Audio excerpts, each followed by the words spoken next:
selalu berusaha menyimpan sesuatu yang bisa membawa manfaat, baik untuk dirinya, untuk anak cucunya, maupun untuk keluarganya, untuk masa kini dan masa depannya. Kadang simpanan itu berbentuk uang, kadang berupa tanah, lain saat berbentuk pabrik, dan lain sebagainya. Sementara masa depan yang paling pasti adalah akhirat.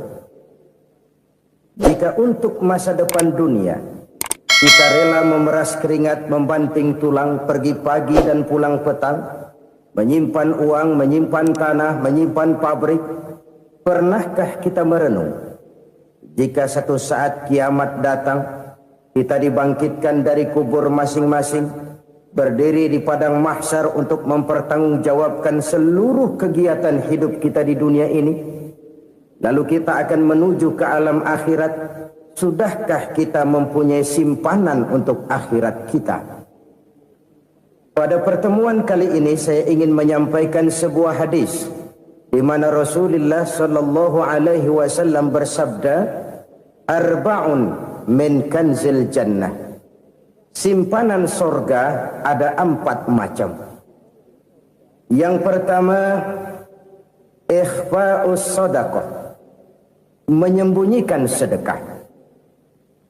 Saudara-saudara kaum muslimin, sebagaimana yang kita maklum bahwa Allah Subhanahu wa taala melebihkan sebagian rezeki dari kita terhadap yang lain. Ada yang kaya, ada yang setengah kaya, ada yang miskin, ada yang setengah miskin, dan selanjutnya. Ada yang gajinya kecil tapi penghasilannya gede. Ada yang penghasilannya gede tapi nggak punya gaji. Ada juga yang memang gajinya gede dan penghasilannya gede. Kelebihan rezeki merupakan sunnatullah dan tidak harus membuat kita merasa lebih dari yang lain. Bahkan sebaliknya, kelebihan itu harus membuat kita ringan tangan untuk menolong mereka yang memang memerlukan pertolongan. Kalau saudara diberikan ilmu, maka pertanyaan akhirat cuma satu: ilmumu kau amalkan untuk apa? Kalau saudara diberikan umur yang panjang, pengadilan akhirat juga bertanya satu: umurmu kau habiskan di mana? Tapi kalau saudara diberikan harta, pengadilan akhirat akan bertanya 2: hartamu kau dapat dari mana? Kau belanjakan kemana? Dari mananya ditanya dan kemananya juga ditanya. Oleh karena kita akan dimintakan pertanggungan jawab, maka amanah yang bernama harta ini harus kita gunakan dengan sebaik-baiknya. Ada penggunaan yang merupakan kewajiban, itu zakat namanya. Ada penggunaan yang sewaktu-waktu, itu infak namanya. Ada yang lebih sewaktu-waktu lagi, dan itu sedekah namanya. Zakat dia terikat oleh haul dan nisab, oleh putaran batas waktu dan ukuran dari harta itu sendiri. Sedangkan infak terikat oleh situasi dan kondisi perekonomian seseorang. Sedangkan sedekah tidak terikat dengan apapun. Dalam kondisi seperti apapun kita bisa melakukan sedekah dengan yang terkecil sekalipun. Sampai-sampai Rasulullah sallallahu alaihi wasallam mengajarkan, la tahqiranna minal ma'rufi syai'an walau an talqa akhaka biwajhin talik. Atau ada hadis, tabassumuka fi wajhi akhika laka shadaqah. Senyumanmu kepada temanmu adalah sedekah. Jadi untuk melakukan sedekah tidak harus dalam berbentuk uang. Dengan ilmu kita bisa sedekah. Dengan tenaga kita bisa bersedekah, dengan pikiran kita bisa bersedekah, bahkan senyum kepada teman itu pun sedekah. Jadi kalau sedekah dengan uang memang belum punya uang, nyengir aja banyakin. Itu asal pada tempatnya, jangan lalu ketemu tiang listrik cengengesan. Tentu tidak pada tempatnya dan tidak wajar. Nah, sedekah yang paling dicintai Allah adalah sedekah yang disembunyikan. Artinya, jauh dari sifat riya. Kan kadang-kadang ada orang sedekah itu disebutkan namanya, apa tidak bagus?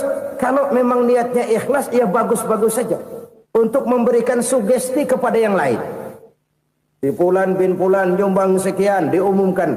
Boleh kalau niatnya untuk memberikan rangsangan kepada yang lain supaya dia menyumbang lebih besar dari orang tadi. Tapi kalau itu mendatangkan riya, maka sedekah yang paling dicintai Allah adalah sedekah yang disembunyikan. Tangan kiri saja tidak tahu apa yang diberikan oleh tangan kanan. Sedekah yang dilakukan dengan ikhlas akan merupakan perbendaharaan surga, tersembunyi dari pandangan orang lain, tidak seorang pun tahu. Karena memang sikap yang baik adalah melupakan kebaikan dan mengingat kesalahan. Itu salah satu ciri orang bahagia. Orang yang selalu mengingat kesalahannya dan berusaha melupakan segala kebaikannya. Kalau dia akan ada kebaikan, dia tidak bisa ikut, dia merasa rugi karena dia merasa belum pernah berbuat baik. Tapi kalau akan melakukan kesalahan baru, dia ingat kesalahan yang sudah-sudah, sehingga terhalang baginya untuk melakukan satu kesalahan baru. Demikianlah saudara-saudara, bahwa Allah melebihkan rizki sebagian kita dari yang lain, agar terjadi tolong-menolong dalam kehidupan ini. Jadi kesenjangan yang nature, kesenjangan yang alami, itu sunnatullah. Ada yang kaya, ada yang miskin, ada yang kelas menengah. Nah, kenapa lalu sekarang kita berusaha mengentaskan kemiskinan? Oleh karena adanya kesenjangan struktural. Kalau yang kaya bisa semakin kaya, kenapa yang miskin tidak bisa naik jadi ikut sedikit kaya? Sebab pada dasarnya Islam adalah agama yang sejak turunnya sudah berupaya memerangi kemiskinan. Bahkan dikatakan kemiskinan itu mendekatkan kepada kekufuran. Orang kalau miskin udah dekat banget sama kafir. Gampang menjadi kafir. Berapa banyak saudara-saudara kita yang oleh karena soal perut, oleh karena soal materi, terpaksa meninggalkan dan menanggalkan akidahnya. Menjual petunjuk yang diberikan Allah dengan kesenangan dunia yang cuma sebentar ini. Na'udzubillah, thumma na'udzubillah. Jadi makin kita sembunyikan satu sedekah, semakin banyak perbendaharaan kita di surga. Sedekah yang paling dicintai Allah adalah sedekah yang disembunyikan. Malahan ada seorang sufi, dia punya kebiasaan kalau pergi sholat Jumat dia bawa uang, itu uang dia taruh di bawah tikar masjid. Dia niat sedekah kepada siapa saja yang nemuin itu duit. Maksudnya apa? Supaya yang nemuin nggak tahu siapa yang punya duit. Demikian dia saking ingin menyembunyikan sedekahnya. Karena sifat riya itu bisa memakan amal kita sendiri. Riya itu termasuk menyebut-nyebut kebaikan kita. Orang yang suka nepuk dada, sedikit-sedikit ngitungnya kalau nggak gua. Tuh kalau nggak gua tuh yang belah situ kalau nggak gua, kalau nggak gua. Iya kalau nggak lu kenapa emang? Orang yang suka menepuk jasad. Tuh biasanya memang begitu saudara-saudara. Kalau perang lagi berkecamuk, orang nggak sempat ngaku jadi pahlawan. Tapi begitu perang selesai, yang kagak kenal bedil ngaku pahlawan, mas. Itu sesuatu yang biasa. Oleh karenanya, orang-orang yang ikhlas dalam bersedekah, disembunyikannya sedekah itu, Allah cinta betul. Malahan ada hadis memberikan jaminan, inna sedaqatal mar'il muslimi tazidu fil umri wa tadfa'u mitatas su'i. Sesungguhnya sedekahnya seorang mukmin tazidu fil umri, bisa menambah umur panjang, wa tadfa'u mitatas su'i, dan menyelamatkan manusia dari mati secara su'ul khatimah. Jadi siapa yang kepengen panjang umur, banyaklah sedekah. Yang bosan hidup, pelit terus. Sedekah menambah panjang umur dan menyelamatkan manusia dari mati secara su'ul khatimah. Pak, katanya umur itu nggak bisa ditambah, nggak bisa dikurangin. Kapan? Kalau ajal sudah datang. Wa idza jaa ajaluhum la yastakhiruna sa'atan wa la yastakdimun. Kalau ajal datang tidak bisa dimajukan, tidak bisa dimundurkan. Itu kalau ajal sudah datang. Tidak bisa lagi umur ditambah dikurangi, sudah datang. Tapi kalau belum datang, itu kan haknya Allah. Mau ditambah, mau dikurangi, hak prerogatif Allah. Sebagai pencipta manusia, Allah maha kuasa dan maha mampu. Sedekah ini menambah panjang umur dan menyelamatkan manusia dari mati secara su'ul khatimah. Itu orang mati kan sama ya, kondisinya mati, nggak nafas. Tapi hakikat mati kan lain-lain. Ada yang mati itu husnul khatimah, baik akhirnya. Misalnya lagi ngaji mati, lagi sholat mati, lagi sedekah mati. Ini yang dinamakan dengan husnul khatimah, baik di akhirnya. Sebaliknya ada yang su'ul khatimah, jelek di akhirnya. Ini yang jadi catatan akhir. Lagi nyekek botol, mampus. Lagi banting kartu, modar. Su'ul khatimah, jelek pada akhirnya. Sedekah menyelamatkan manusia dari mati secara su'ul khatimah. Dan kita semua kepengen mendapat husnul khatimah, jauh dari su'ul khatimah. Oleh sebab itu yang bisa menyelamatkan kita dari penyakit itu antara lain adalah sedekah yang disembunyikan. Yang dikerjakan dengan ikhlas karena Allah. Tidak karena kepengen dipuji orang, tidak karena ingin dikatakan orang pemurah, sebab orang dermawan itu orang yang memberi tanpa harus diminta. Kalau masih harus diminta, ya belum dermawan namanya, masih harus diminta. Kalau nggak diminta ya tulus, lolos, polos. Saudara-saudara kaum muslimin rahimakumullah. Harta adalah amanat dan akan kita pertanggungjawabkan. Allah melebihkan rizki sebagian kita dari yang lain agar kita saling tolong menolong, bantu membantu. Nabi janjikan siapa yang meringankan beban saudaranya muslim di dunia, Allah akan meringankan bebannya di akhirat nanti. Sebuah jaminan dari baginda Nabi. Si orang yang kita bantu barangkali tidak bisa membalas, Allah yang akan membalas lewat jalan lain yang tidak pernah kita sangka-sangka. Ada orang tanya, Pak, ini ada orang nyumbang masjid sambil marah-marah, bagaimana? Saya bilang sumbangannya aja ambil, marahnya jangan. Marahnya jangan diambil, itu urusan dia. Saudara-saudara kaum muslimin rahimakumullah. Umat Islam ini kan umat yang punya potensi besar.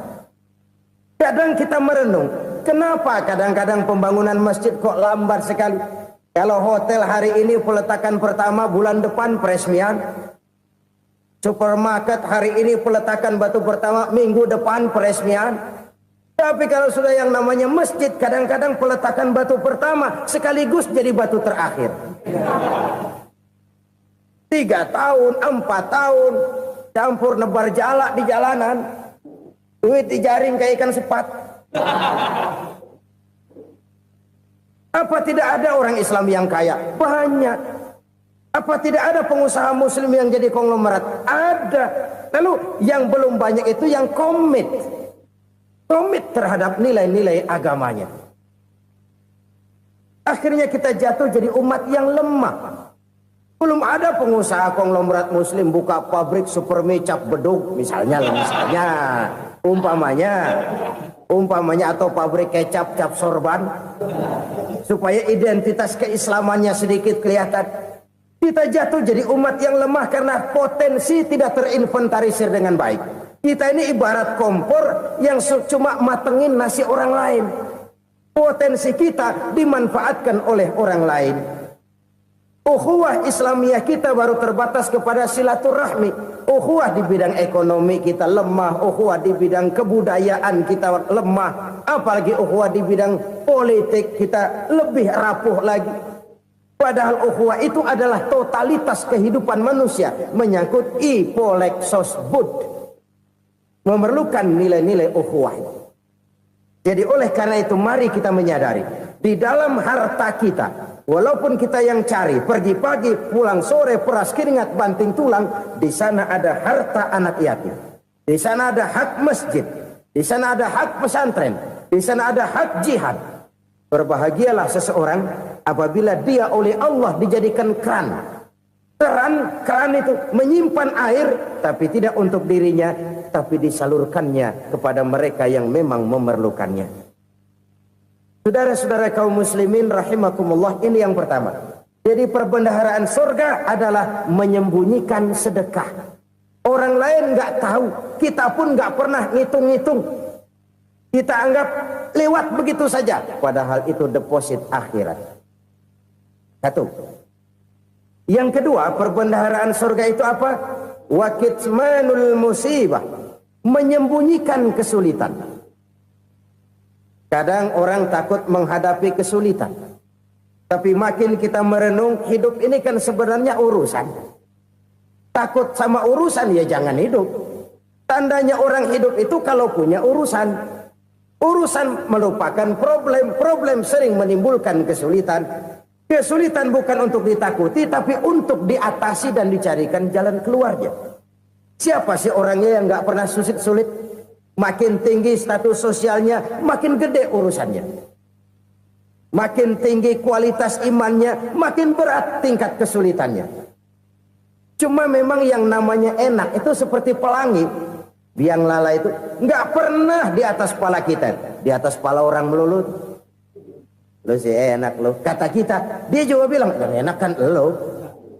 Pelangi itu nggak pernah di atas kepala kita.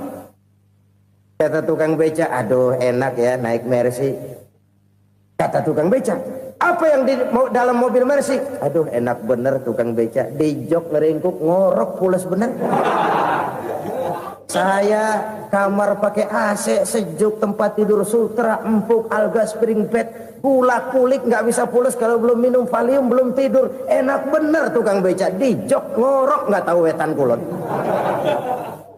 Si tukang beca bilang yang di Mercy enak, yang di Mercy bilang tukang beca enak. Inilah enak, nggak pernah di atas kepala kita, di atas kepala orang lain melulu enak itu. Nah, saudara-saudara, yang merupakan perbendaharaan surga itu orang yang bisa menyembunyikan kesulitan, baik pribadi ataupun rumah tangga. Nih terutama rumah tangga yang jadi soalnya. Kadang-kadang kita ini kalau senang, sebaliknya kalau senang kita diam, kalem aja, cuek. Banyak banget duit kita bawaan, diam aja udah. Malah ketemu orang takut. Tapi begitu susah, sekampung tahu. Padahal Nabi mengajarkan perbendaharaan surga itu menyembunyikan musibah, menyembunyikan kesulitan. Kalau enak, cerita sama orang-orang. Kalau nggak enak, rasain sendiri, tekan sendiri, atasin sendiri. Kita kan sebaliknya. Senang kita diam, asal lagi susah, paling tidak kita nyari teman buat cerita kesusahan. Siapa orangnya yang nggak pernah susah? Cuma soalnya bagaimana kita mengatasi kesusahan itu sendiri. Begitu juga misalnya kalau orang sudah berumah tangga, itu orang tuanya harus menjadi tempat dia cerita yang enak-enak saja.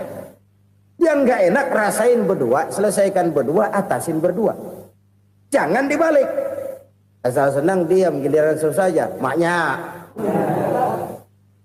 laporan. Terbalik. Bisa menjaga security informasi. Maka nama bayam keluar diam, malah seluitan. Enak amat lo makan daging ayam. Security informasi.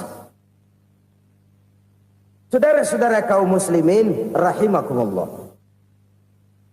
Ujian yang terberat itu yang pernah diberikan kepada para nabi, para rasul, para aulia, para ulama. Makin tinggi keimanan, makin berat bentuk kesulitan. Ayo saya kemukakan satu contoh saja. Ada seorang nabi yang kaya, nabi kaya, namanya Nabi Ayub. Iblis kalau orang begini kan keki, ibadahnya rajin, kaya. Nih yang kayak begini susah digodain. Kalau ibadahnya rajin, miskin, kali bisa disogok. Sini imannya mantap, ibadahnya rajin, kaya, nabi lagi. Tapi namanya iblis, nggak kurang akal. Laporan, Tuhan, kenapa Les? Ya ini bahasa saya, bahasa Qur'annya sih nggak gitu. Itu hambamu yang namanya Ayub, dia rajin ibadah cuma karena dikasih kaya aja. Coba kasih miskin dia, berhenti dia sembahyang. Ah, kamu bisa aja. Saya tahu Ayub itu hambaku yang ikhlas. Saya buktiin Tuhan, silahkan. Dibuktiin lah, iblis turun ke alam ini. Yang mula-mula dia lakukan, dia rusak sawah ladang Nabi Ayub. Dia binasakan binatang ternak Nabi Ayub. Sehingga dalam waktu singkat, jatuhlah Nabi Ayub dari orang paling kaya jadi orang paling miskin. Beliau masih ibadah di mihrab dalam masjid. Datang iblis. Saudara Ayub, ya, lagi ngapain? Ibadah. Nyembah Allah, nyembah Allah. Oh, percuma. Kenapa? Tuhan yang ente sembah nih, dia udah bikin miskin ente. Sawah ladang ente hancur lebur, binatang ternak binasa. Sekarang ente jadi orang paling miskin. Ngapain nyembah Tuhan kayak begitu? Tekor. Udah berhenti dah ibadah, berhenti ibadah. Ini iblis sama Tuhan laporannya lain, yang dikerjakan kepada Nabi Ayub juga lain. Benar begitu iblis, kata Nabi Ayub. Iya, sawah ladang saya habis, buras. Binatang ternak saya binasa, binasa. Saya miskin, bangpak. Apa jawab Nabi Ayub? Bukan innalillahi, ya ini hebat. Alhamdulillahillazi a'tani wa akhza minni. Segala puji bagi Allah yang telah memberikan harta kepada saya dan sekarang mengambilnya lagi. Alhamdulillah. Allah yang ngasih, Allah yang ambil. Itu mah urusan Allah. Iblis cuman ibadah jalan terus, sujud lagi Nabi Ayub. Iblis seleher gondok banget. Dasar Nabi nggak mempan dia apa-apain. Miskin malah alhamdulillah. Allah yang ngasih, Allah yang ambil. Jadi kalau kita tidak komit, kita tidak terikat kepada kaya, miskin, senang, susah, apa yang bisa bikin kita susah? Jadikan kekayaan, kemiskinan, jadikan senang, susah sebagai anak buah yang bisa kita atur. Jangan kekayaan ngatur kita, jangan kemiskinan ngatur kita. Kita yang harus mengatur mereka. Senang, susah, kaya, miskin, bahagia, sengsara, jadikan itu anak buah yang bisa kita atur. Kalau sekarang kita kaya, lain saat boleh jadi kita miskin, semiskin-miskinnya. Allah yang ngasih, Allah yang ambil. Tenaga mana yang bisa menghalangi? Ibadah jalan terus. Iblis makin gondok. Dasar Nabi loh. Akhirnya apa? Nabi Ayub dikerjain, diberikan penyakit. Demikian fatal penyakitnya. Bayangin, udah miskin sakit. Masya Allah. Miskin sakit. Sakitnya nggak lama, kira-kira 16 tahun. Istrinya 3, 2 mental minta ceraiin. Ngerawatin laki bengek begini. Senang belum tentu, susah udah pasti nih. Cerai aja, cerai dah. Cerai. Tinggal satu Siti Rahmah yang setia menemani beliau. Sesetia-setianya hati perempuan. Satu saat Siti Rahmah bilang, "Bang, iya, abang kan Nabi, Bang. Lalu, namanya Nabi kan doanya jarang meleset, Bang. Maksud kamu minta kenapa sih sama Tuhan biar abang sembuh, baik dah, Bang?" Siti Rahmah, iya. Saya sakit berapa tahun sih dah? 16 tahun, Bang. Sebelum ini saya sehat berapa tahun? Ya kira-kira 60 tahun, Bang. Nah, coba ente banding-bandingin, Rahmah. Saya dikasih sehat 60 tahun. Dikasih sakit 16 tahun. Sudah nggak sabar. Mau doa kepada Allah minta sembuh. Saya malu. Malu kepada Allah. Diuji dengan yang luar biasa seperti ini. Tidak mengganggu stabilitas kehambaannya. Dia tetap menghamba kepada Allah subhanahu wa ta'ala. Saudara-saudara kaum muslimin rahimakumullah. Kunci menghadapi kesulitan itu apa? Allah jelaskan dalam satu ayat, wa basyiris sabirin alladzina iza asabathum musibah qalu inna lillahi wa inna ilaihi raji'un. Gembirakan orang-orang yang sabar Siapa mereka itu? Yang apabila mendapat musibah mereka kembali kepada keyakinan dasar, segalanya dari Allah dan segalanya akan kembali kepada Allah. Ini konsepsi dasar dari sikap muslim dalam menghadapi berbagai kesulitan. Segalanya dari Allah, segalanya akan kembali kepada Allah. Kalau ini sudah kondisi dasarnya, maka kita akan lapang menghadapi kenyataan bagaimanapun pahitnya. Apakah itu namanya miskin, apakah itu namanya sakit, bahkan maut sekalipun. Maut sekalipun. Segalanya dari Allah, segalanya akan kembali kepada Allah. Ini sikap hidup, bukan sekedar ucapan. Kita kadang-kadang menjadikannya sebagai ucapan. Mulutnya sehingga berhenti, innalillahi wa inna ilaihi rajiun, tapi nangisnya terus gerung-gerungan. Bukan itu, ini kesadaran moral. Kalau segalanya dari Allah, segalanya kembali kepada Allah, kan sebenarnya cuma nunggu giliran. Hari ini saya nyembayangin dia, entah hari apa saya disembayangin orang. Hari ini saya antar dia ke kubur, entah hari apa orang nganterin saya ke kubur. Hari ini saya tahlilkan dia, entah nanti kapan orang tahlilkan saya. Segalanya dari Allah, segalanya akan kembali juga kepada Allah. Oleh sebab itu saudara-saudara, kesulitan bukan untuk ditakuti. Kesulitan justru untuk diatasi, dicarikan jalan keluarnya. Dan tidak ada orang yang tidak pernah mendapat kesulitan. Tidak ada. Semakin tinggi status sosial, semakin tinggi kualitas keimanan, semakin besar juga tingkat kesulitan. Hanya saja bagaimana cara kita mengatasinya. Dan Al-Quran menyatakan, inna ma'al usri yusra. Di balik kesulitan itu pasti ada kemudahan. Roda itu berputar. Karena itu Rasulullah sallallahu alaihi wasallam mengingatkan kepada kita, ta'arraf ilallahi fir raha ya'rifka fis syiddah. Ingatlah kepada Allah di waktu kamu senang, supaya Allah ingat kepada kamu di waktu kamu susah. Kalau waktu senang kita ingat kepada Allah, kita susah, Allah tidak akan meninggalkan kita. Tapi kalau waktu senang kita jauh dari Allah, sujud tidak sempat, dengan masjid jauh, ketika senang kita lupakan Allah. Nanti begitu kita susah,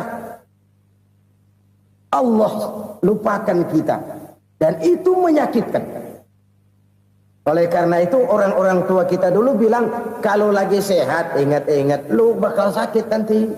Kalau lagi kaya ingat-ingat satu saat kita bakal jatuh miskin. Bahkan kalau lagi muda ingat-ingat kita bakal tua. Dan yang terpenting kalau lagi hidup ingat-ingat kita bakal mati.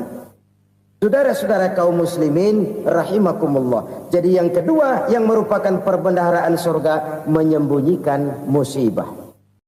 Saudara-saudara kaum muslimin rahimakumullah.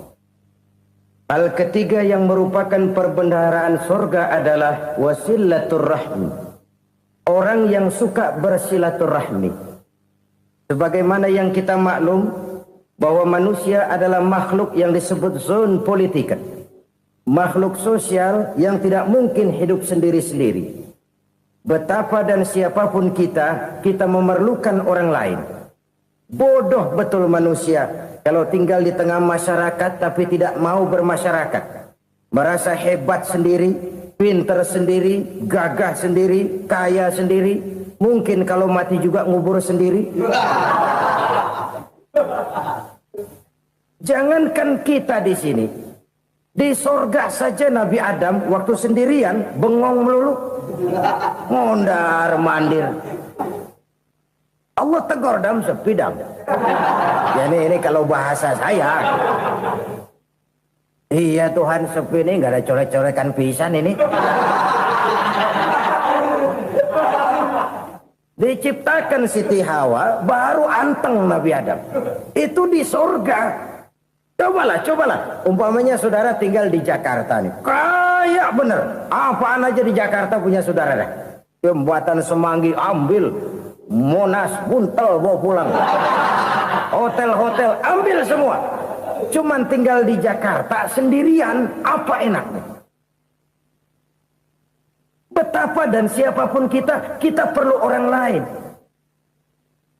Tidak ada seorang pun yang bisa memenuhi kebutuhan hidupnya secara sendiri-sendiri. Nah, Islam telah menyelamatkan manusia dari ras diskriminasi. Mengikat manusia dengan persaudaraan yang berlandaskan kepada akidah. Karena itu dianjurkan bersilaturahmi. Bahkan Nabi menyatakan, man arada ayyubsata lahu fi rizqihi wa yunsa'a fi atharihi falyasil rahimah. Siapa yang kepengen diluaskan rezekinya dan dipanjangkan usianya, banyaklah ia bersilaturahmi. Siapa yang kepengen dimudahkan rezekinya, hendaknya ia banyak bersilaturahmi. Kalau banyak teman, kesulitan kan paling tidak ada tempat cerita. Udah susah, sendirian kita pikirin diri, nggak ada tempat tukar pikiran. Cepet banget sama bengek. Dilawan sendiri. Nah, secara makro kita bisa berkata, tidak mungkin ada kemenangan kalau tidak ada kekuatan. Tidak ada kekuatan kalau tidak ada kesatuan dan persatuan. Tidak mungkin ada kesatuan dan persatuan tanpa semangat silaturahmi. Kalau umat Islam mau menang, dia harus kuat. Kalau umat Islam mau kuat, dia harus bersatu.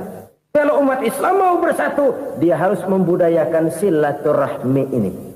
Bahkan sampai-sampai kata Nabi, kalau bisa cari nilai tambah. Apa? Silman qata'ak. Bersilaturahmilah kau kepada orang yang marah denganmu. Masya Allah, indahnya ajaran agama kita.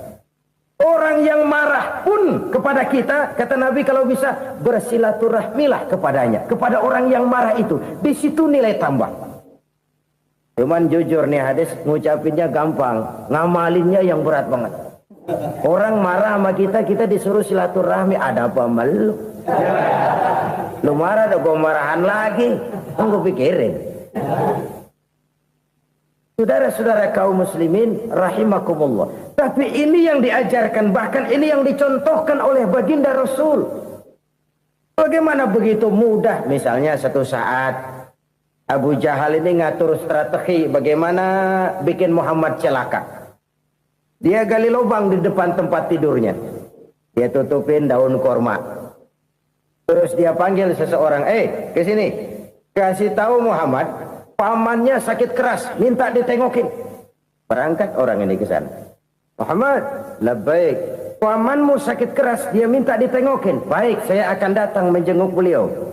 Berangkatlah Nabi ke rumah Abu Jahal tanpa prasangka apapun. Abu Jahal udah pasang stil, selimut 3 rangkap setengah dipakai, persis kayak orang meriang. Tapi sembari ngintip dari balik selimut. Begitu Muhammad buka pintu, nah masuk perangkap nih. Muhammad jalan menuju tempat pembaringan. Makin lama makin dekat, makin lama makin dekat, makin dekat ke lubang yang dipasang oleh Abu Jahal itu.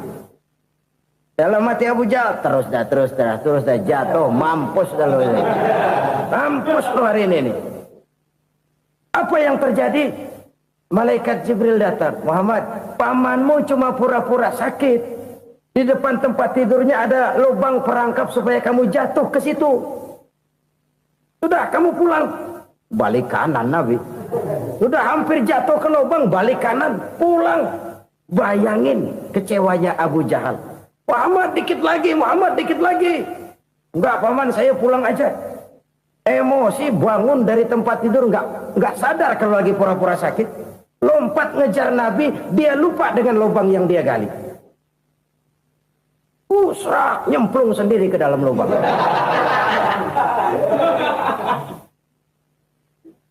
Nabi terus berlalu. Ini terjadi keanehan. Jatuh ke lubang yang dia gali itu sebenarnya nggak terlalu dalam ya, antara 3-4 meteran lah. Tolong saya jatuh ke lubang ini. Datanglah pelayan-pelayannya itu. Angkat saya dari sini. Oh, yang ngulurin tambang.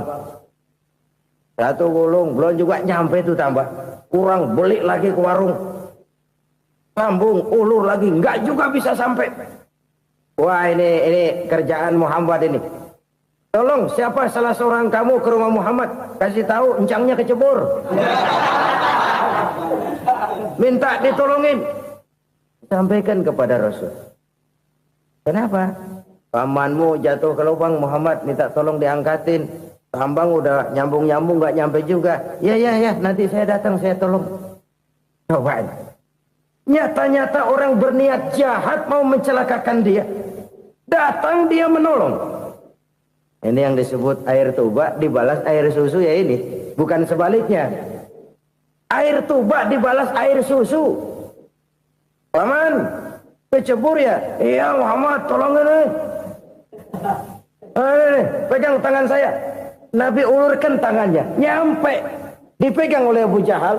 Diangkat ke atas. Sampai atas. Apa kata Abu Jahal? Sihirmu memang hebat Muhammad. Udah ditolongin dikata sihir. Yang enak kita kemplang kan itu orang begitu.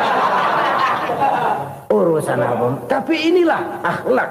Kalau bisa kamu bersilaturahmilah dengan orang yang marah kepadamu sekalipun. Orang marah kita tetap baik. So, kalau kita berbuat baik sama orang yang memang baik, rasanya sih biasa-biasa aja. Orang baik kita baik lagi, ya draw aja, belum ada nilai tambah di situ.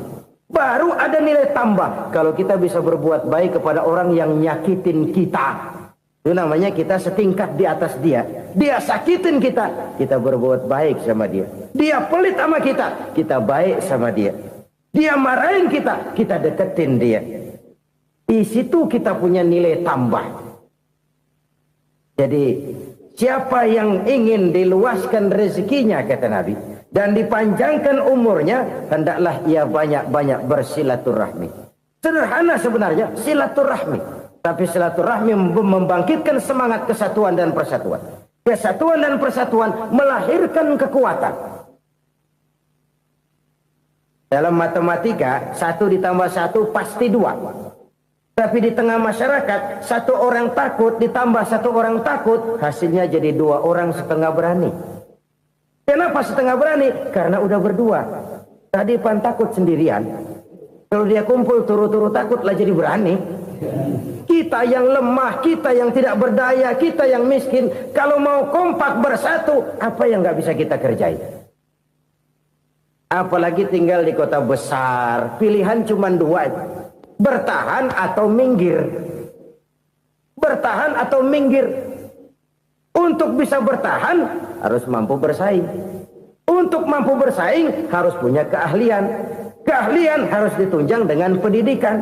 Ditambah oleh kekompakan sebagai umat. Udah miskin mencar mulu orang injek kita. Orang nggak pandang urusan apa yang malu. Oleh karena itu silaturahmi pada hakikatnya merupakan roh dari ukhuwah yang diajarkan oleh agama kita. Bagaimana Islam menyelamatkan masyarakat manusia dari ras diskriminasi, mengikat manusia, dan tidak ada persaudaraan yang lebih indah selain persaudaraan yang diikat dengan nilai-nilai akidah. Sepanjang orang di jalan Allah, itulah saudara kita. Keluar dia dari jalan Allah, selesailah persaudaraan sampai di situ. Karena itu, kalau ingin menyimpan sesuatu di surga, banyaklah bersilaturahmi. Datang ke rumah ini, datang ke rumah itu, dan lain sebagainya. Itu simpanan kita di akhirat nanti. Ini yang ketiga. Saudara-saudara, yang keempat, perbendaharaan surga itu apa? Wa qawlu la hawla wa la quwwata illa billah. Ucapan la hawla wa la quwwata illa billah. Ibadah kan ada yang berat, modalnya besar. Bangun masjid berat, modalnya besar. Bangun rumah sakit berat, modalnya besar. Ada ibadah yang berat, tapi modalnya ringan. Misalnya puasa.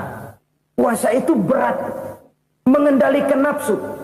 Kalau sekedar nggak makan, nggak minum sih enteng. Mengendalikan nafsu. Itu jihad terbesar. Tapi kan modalnya ringan, cuma niat saja. Ini ibadah berat, modalnya ringan. Ada ibadah yang ringan, modalnya juga enteng. Seperti termasuk ucapan la haula wa la quwwata illa billah. Tanpa sadar, la haula wa la quwwata illa billah. Nyelengin tuh di surga. Nyelengin, kita nggak terasa. Nyelengin simpenan akhirat. La haula wa la quwwata illa billah. Nyimpen lagi. Kaget, la haula wa la quwata illa billah, nyimpan lagi, banyak simpanan. Walaupun sebenarnya yang dimaksud di sini adalah kesadaran batin bahwa tidak ada daya dan kekuatan kecuali Allah. Itu intinya. Kita memulai pekerjaan disunahkan baca bismillah, kan begitu. Apa itu? Kesadaran moral bahwa ini saya bisa kerjakan. Saya kerjakan ini dengan menyebut nama Allah. Kenapa? Kalau Allah tidak memberikan daya dan kekuatan, mana mampu saya kerjakan ini. Maka saya kerjakan ini dengan menyebut nama Allah. Bismillah. Kesadaran moral. Manusia hanya wajib berusaha, tapi nggak pernah wajib berhasil. Banyak hal-hal yang kalau kita renungkan secara rasio nggak mungkin, tapi jadi kenyataan. La haula wa la quwata illa billah. Tidak ada daya dan kekuatan kecuali bagi Allah semata-mata. Kesadaran moral akan kelemahan dan keterbatasan makhluk bernama manusia. Kadang kita kagum dengan otak, tapi kita sering lupa sama yang bikin otak. Padahal bagaimanapun hebatnya otak, yang bikin otak pasti lebih hebat dari otak. Nggak percaya, silahkan otak-otakan. Inilah kecenderungan. Kita kagum dengan pesawat-pesawat mutakhir, bukan main, besi gede banget terbang itu. Alangkah hebatnya. Lalu apa yang bikin otak tidak lebih hebat dari itu semua? Kita puji laut, apa yang bikin laut tidak lebih hebat dari laut itu? La haula wa la quwata illa billah.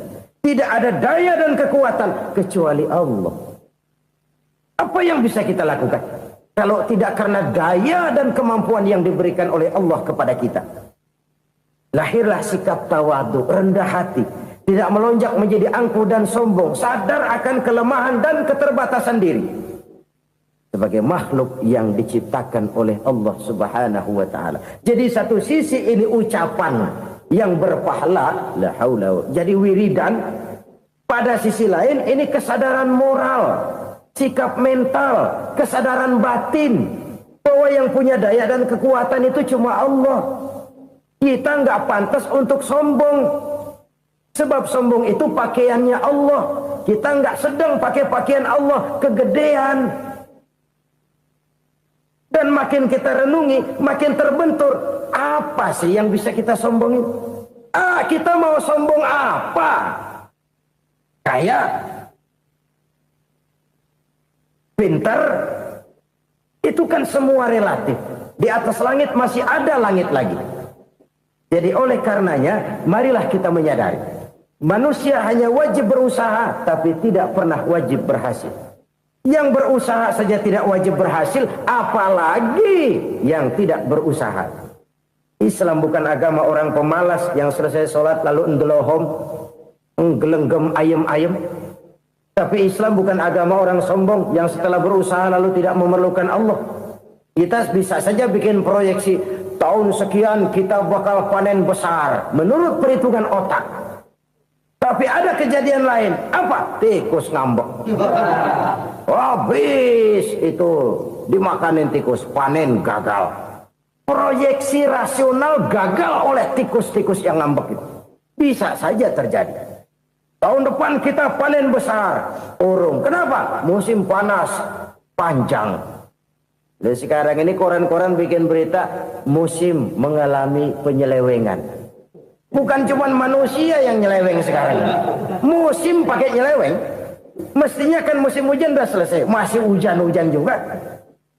Musim. Nah sekarang kita boleh bikin proyeksi. Kita bakal panen besar. Tahu-tahu musim panas panjang. Sawah retak, air kering. Cari teknokrat yang paling botak. Suruh pendekin tuh musim panas. La haula wa la quwata illa billah. Inilah kesadaran moral. Saudara, saya teringat satu saat ada seorang konglomerat. Umurnya ya kira-kira 70-an. Satu saat dia ditanya oleh wartawan, "Pak, umur Bapak berapa sih?" "Ya paling 10 tahun." 10 tahun? 10 tahun? Anak Bapak berapa orang? Aduh. Satu saja? Satu.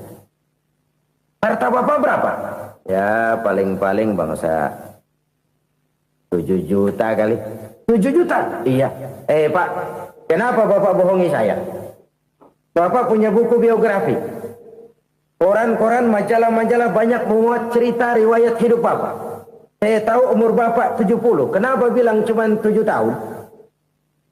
Saya tahu anak Bapak 8. Kenapa cuma bilang 1? Saya tahu harta bapak miliaran, mungkin triliunan, pabrik di mana-mana, bank di mana-mana. Kenapa bilang uang bapak cuma 7 juta? Nah, kata si konglomerat tadi, kamu benar nak, kamu benar. Umur saya kalau jumlahnya memang 70 nak.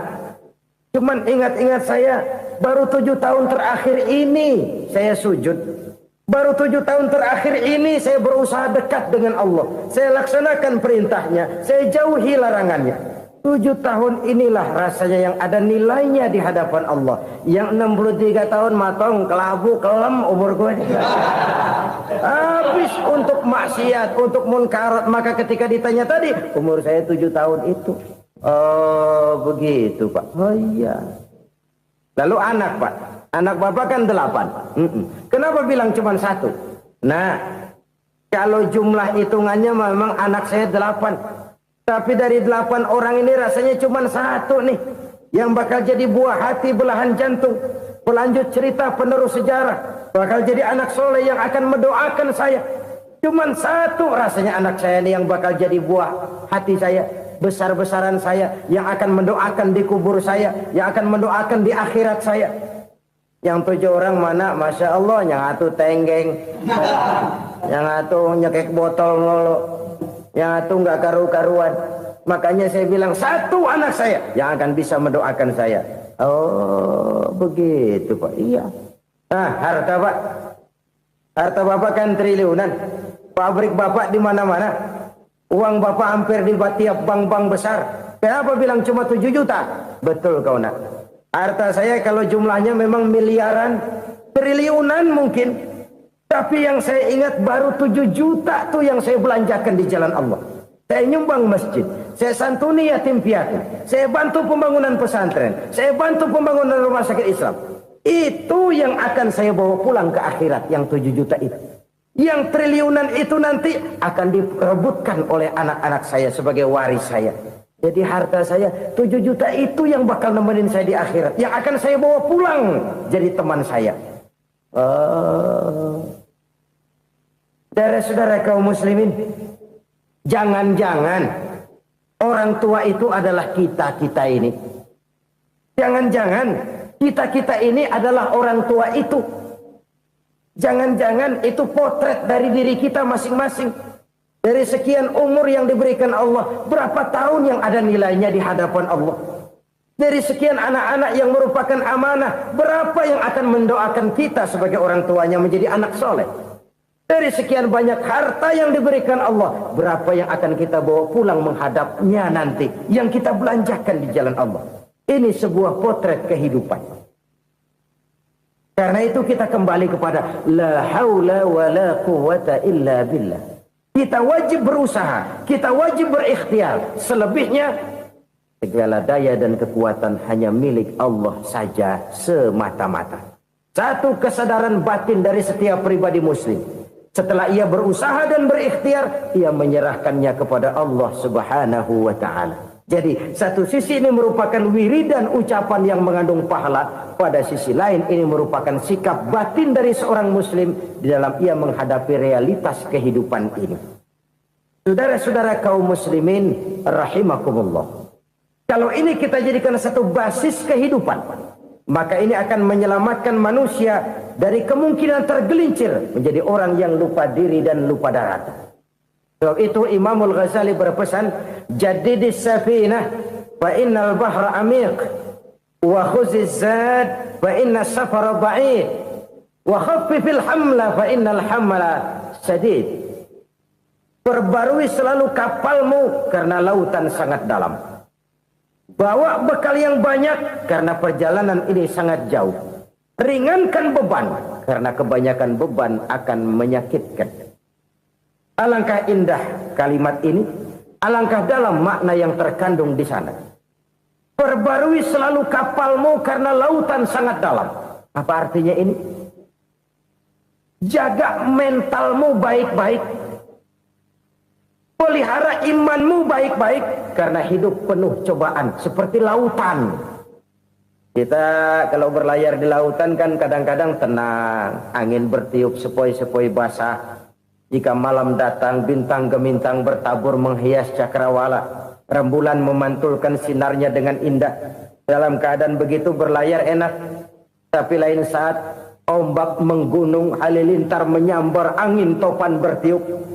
Berapa banyak sudah saudara-saudara kita yang tenggelam di lautan dunia tanpa sadar bahwa dia belum sampai kepada pantai yang akan dituju. Berapa banyak sudah saudara-saudara kita yang tenggelam di lautan dunia ini tanpa sempat bangkit lagi. Dia menyangka sudah sampai kepada tujuannya. Hati-hati kapal jangan sampai bocor karena lautan sangat dalam. Iman ini jaga baik-baik karena hidup penuh dengan ujian. Wa khuzizat fa inna safara ba'id. Bawa bekal yang banyak karena perjalanan sangat jauh. Saudara mau ke Bandung, bawa duit. Saudara mau ke Surabaya, banyakan lagi duitnya. Saudara mau ke Mekah, gepokan, iketan tuh duit nggak lembaran lagi. Makin jauh perjalanan, makin banyak bekal yang harus kita bawa. Kalau saudara dari Jakarta mau ke Surabaya, kagak bawa duit berangkat juga, itu sih bukan berani namanya, nekat. Sampai Surabaya belum tentu, sengsara di jalan udah pasti. Kenapa? Nggak bawa bekal berangkat. Sama juga kita nih, misalnya belum sempat sembahyang, mati. Waduh, berani banget orang. Belum punya bekal, mati. Sengsara di jalan. Atau bekal tidak cukup. Dari Jakarta saudara mau ke Surabaya, bawa duit 500 perak. Paling jauh Cikampek nyampenya itu. Paling jauh itu. Antara jauhnya perjalanan dengan bekal yang saudara bawa tidak seimbang. Hidup ini perjalanan panjang. A walking tour. Dimulai dari alam arwah. Sebelum jasad diciptakan, roh diciptakan lebih dulu. Dari situ pindah ke alam rahim.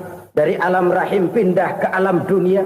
Dari alam dunia pindah ke alam barzah. Baru menuju akhirat. Satu perjalanan panjang. Kalau bekal tidak bawa, sengsara di jalan.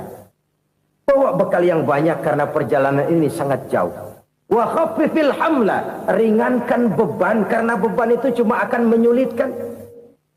Kalau bekal itu sih keperluan, tapi beban nggak kita perluin, cuma ngeberat-beratin. Apa ini beban? Dosa.